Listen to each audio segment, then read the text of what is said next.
নিঃস্ব অবস্থায় কি দোয়া করতে পারেন একজন মানুষ, এই দোয়াটা শিখে নেন, ইনশাআল্লাহ আপনার জীবনের সমস্ত সংকট কেটে যাবে ইনশাআল্লাহ। আমি নিজেও এই দোয়াটা বেশি বেশি করার চেষ্টা করি। দোয়াটা হচ্ছে, মুসা আলাইহিস সালাম একটা গাছের নিচে হেলান দিয়ে বসলেন, বসে দেখলেন দুইজন মেয়ে দাঁড়িয়ে আছে দূরে, পানি নিতে পারছে না, লোকজন পানি নিয়ে যাচ্ছে, ওরা দাঁড়িয়ে আছে বেচারি। মুসা আলাইহিস সালাম গিয়ে বললেন, কি সমস্যা আপনাদের? এটা নিয়ে আপনারা আবার মেয়েদের সাথে কথা বলার চেষ্টা করেন, ঠিক আছে? তো মাহারাম গায়রা মাহারাম মেনে চলেন। তারা বললেন যে আমাদের বাবা অনেক বৃদ্ধ মানুষ, আমরা পানি নিতে পারি না যতক্ষণ না আমাদের কম পানি নিয়ে চলে যায়।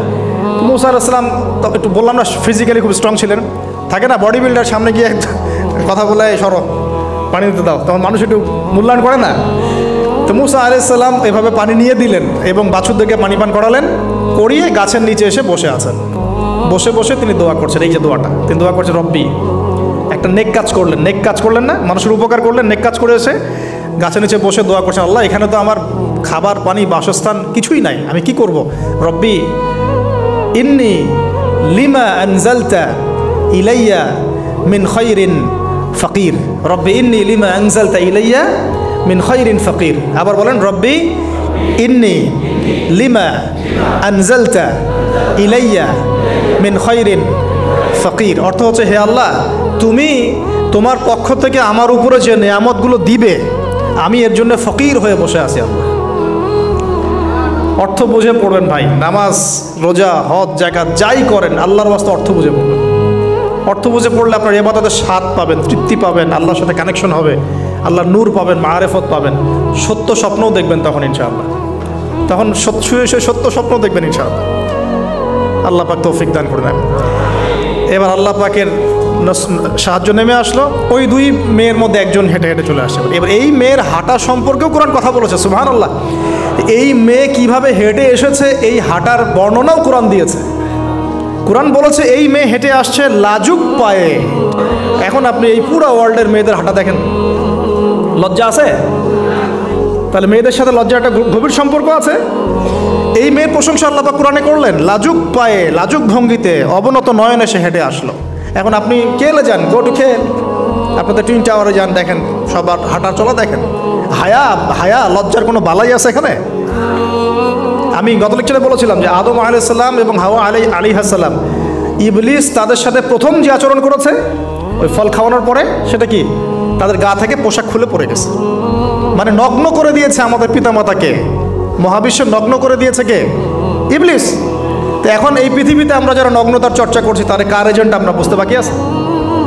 আমার কথা কি বুঝতে পারছেন কি না? এই কানেকশন মেলানোর চেষ্টা করেন, ডটসগুলো মেলানোর চেষ্টা করেন। সামনে যাই প্রিয় ভাই, এই মেয়ে এসে বলছে, আমার বাবা আপনাকে ডাকেন, আমার বাবা আপনাকে ডাকছেন। তিনি গেলেন, বাবা শুআয়ব আলাইহিস সালাম। তখন এক বোন ইনডাইরেক্টলি বাবাকে বোঝাচ্ছে যে বিয়ে শাদী দিলে ভালো হয়। এক বোন বলছে যে আপনি তো তাকে পুরস্কৃত করতে চাচ্ছেন, তাহলে এইরকম কবিউন আমিন একজন মানুষকে সবচেয়ে ভালোভাবে পুরস্কৃত করা যায় তার যথাযোগ্য প্রতিদান দেওয়ার মধ্য দিয়ে। তো মেয়ের ইশারা বাবা বুঝেছেন, তিনি নিজের এক মেয়ের সাথে মুসা আলাইহিস সালাম বিয়ে দিলেন, সুবহানাল্লাহ। তবে শর্ত দিলেন, দেনমোহর কি? মোহর তো নাই। মোহর কি? এবার মোহর হচ্ছে 8 বছর তোমাকে আমার ফার্মে কাজ করতে হবে। এটা আগেকার একটা স্টাইল ছিল, সুন্নাহ। এটা এখন নাই যদিও, আগে এরকম ছিল যে দেনমোহর দেওয়ার জন্য এই একটা পদ্ধতি ছিল। যেমন ইয়াকুব আলাইহিস সালামের ক্ষেত্রেও এরকম 7 বছরের কথা আসছে, তিনি 7 বছর তার শ্বশুরের ফার্মে কাজ করেছেন। এটা নতুন ছিল না ওই সময়, এটা কমন ছিল। এখন যেমন আমাদের দেশে কমন 10 লাখ টাকা মোহর হবে, 10,000 টাকা দিব, বাকিটা সব বাকি, তাই না? তো এরকম আর কি কমন কিছু বিষয় থাকে আর কি। আস্তাগফিরুল্লাহ, মাফ করো। বলবে বাসরাতে, বলবে আমাকে মাফ করে দাও। শুরুতেই নিজের গায়রথহীনতার পরিচয় দিল। আবার এদিকে শ্বশুরের কাছে মাশাল্লাহ মোটা আমাকে ডোনেশন নিতে চাচ্ছে, যৌতুক। বিয়ে আমাদের ওখানে মাশাল্লাহ মানে কেনা বেচা, মেয়ে বিক্রি করতেছে আর ছেলে কিনতেছে। এবার 8 বছর পূর্ণ করা হলো, তিনি আরও 2 বছর 10 বছর পূর্ণ করলেন। এই 10 বছরে মুসা আলাইহিস সালাম নববী পরিবেশ পেলেন, অভিভাবক পেলেন, স্ত্রী পেলেন, প্রেমময়ী সন্তান ইত্যাদি সব কিছু। এবার আল্লাহ রাব্বুল আলামিন তাকে মিশরের দিকে যাওয়ার যে সময় তো এখন হয়ে গেছে, 10 বছর হয়ে গেছে, মিশরের দিকে যেতে হবে। যাওয়ার পথে স্ত্রীর প্রসব বেদনা উঠেছে। তখন মুসা আলাইহিস সালাম আগুন খুঁজছেন। আগুন কি খুঁজছেন ভাই? আগুন খুঁজতে খুঁজতে তুর পাহাড়ের ওখানে গিয়ে দেখছেন যে আগুন গাছে জ্বলছে, সবুজ পাতার উপরে আগুন, তিনি অবাক। এই সময় আওয়াজ আসলো, বিসমিল্লাহির রহমানির রহিম, ইন্নী আনা রব্বুক ফাখলা'না আলাইক ইন্নাকা বিল ওয়াদিল মুকদ্দাস তুয়া। মুসা, ইন্নানি আনা আল্লাহ লা ইলাহা ইল্লা আনা ফা'বুদনি ওয়া আকিমিস সালাতা লিযিকরি। মানে এখানে অনেকগুলো কথা আছে, সূরা তাহার মধ্যে আছে। আওয়াজ চতুর্দিক থেকে ভেসে আসলো, মহান আল্লাহ রব্বুল আলামিন তার শান অনুযায়ী, তার ইজ্জত অনুযায়ী তিনি যেভাবে কথা বলেন সেভাবে মুসা আলাইহিস সালামের সাথে কথা বললেন। আল্লাহু আকবার।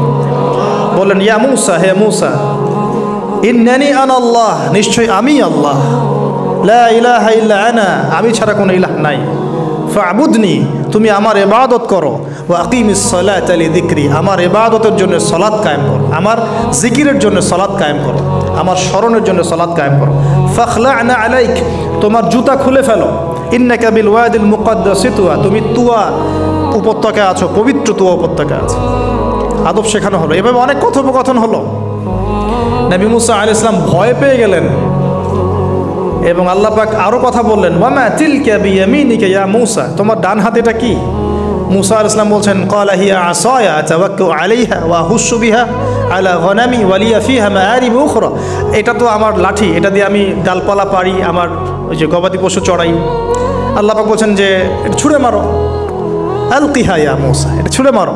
ফালকাহা, তিনি ছুঁড়ে মারলেন, ফাইদা হিয়া হাইয়াতুন তাসা, এবং এটা ছোটাছুটি শুরু করলো, বড় একটা সাপ হয়ে গেল। সুবহানাল্লাহ। এগুলো কোনো গাল গল্প নয়, এগুলো আল্লাহ রাব্বুল আলামিনের মুআজিজা, মুআজিজাতুল কুবরা, এটা বড় মুআজিজা। তিনি পিছনের দিকে দৌড়ানো শুরু করলেন সাপ দেখে, খাইফা ইয়াতারাক্কাব, মানে ভয়ে দৌড়ানো শুরু করলেন। আল্লাহ পাক বলছেন, লা ইয়াখাফু লাদাইনাল মুরসালিন, আমার কাছে রসুলগণ ভয় পায় না, তুমি ভয় পেও না, তুমি ওটাকে ধরো পিছন থেকে, সেটা আবার লাঠি হয়ে যাবে। পিছন থেকে হাত দেওয়া হলো, লাঠি হয়ে গেল। সুবহানাল্লাহ। এবার বলছে যে তুমি তোমার বগলের নিচে হাত ঢুকাও। মুসা আলাইহিস সালাম বগলে হাত ঢুকালেন, বের করলেন, হাত থেকে টর্চ লাইটের মতো আলো বের হওয়া শুরু। এটা দ্বিতীয় নিদর্শন। কেন দেয়া হলো নিদর্শন? এবার আল্লাহ পাক তার দায়িত্বটাকে বলছেন, তোমাকে নিদর্শনগুলো কেন দিলাম, তোমাকে মনোনীত কেন করলাম, কেন তোমাকে মনোনীত করলাম মুসা, তোমার কাজটা কি? তোমার কাজ এখন এইটা, ইযহাব ইলা ফিরআউনা ইন্নাহু তাগা, তুমি ফিরআউনের কাছে যাও। ফিরআউন সীমা লঙ্ঘন করেছে, মনে আছে ফিরআউনের কথা? সীমা লঙ্ঘন করেছে।